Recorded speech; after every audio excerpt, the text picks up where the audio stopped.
Immigration is an issue here in the United States as well, with the next round of national elections 8 days away. In a moment, we'll launch a special series on the election with a look at immigration. But first, let's explain why this next round of elections is so important. The United States holds an election every 2 years. This year's election is called a midterm because it comes in the middle of President Barack Obama's 4-year term. It's generally seen as a referendum on the president.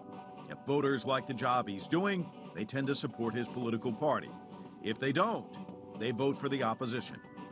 In national elections, Americans vote for politicians running for seats in both houses of Congress, the House of Representatives and the Senate. This year, there are 36 Senate seats up for grabs. In the House, all 435 seats are up for election. Right now, the president's party, the Democrats, control the Senate by a very slim 6-seat majority, and that's including the independent members who generally vote with the Democrats. The opposition, Republicans, control the House by a 35-seat margin.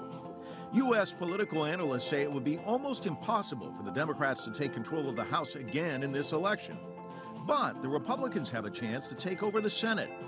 That would make it even harder for Washington to overcome its political gridlock and pass meaningful laws. A U.S. president needs both sides of Congress to pass a bill before it becomes law. That's more difficult when each side is controlled by a different political party with opposing viewpoints.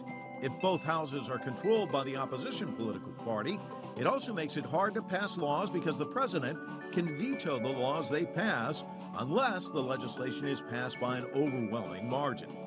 Obama could issue something called an executive order.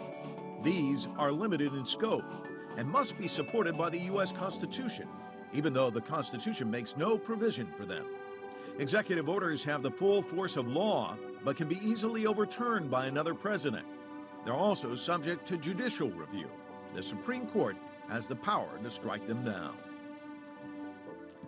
In this election, a record number of Latinos are eligible to vote, just over 25 million. That's a more than 300% increase from just a few decades ago. Traditionally, these voters have supported President Barack Obama's party, the Democrats. But this time around, Hispanic voters say they're angry and frustrated with what they say are broken promises from the president to reform immigration laws.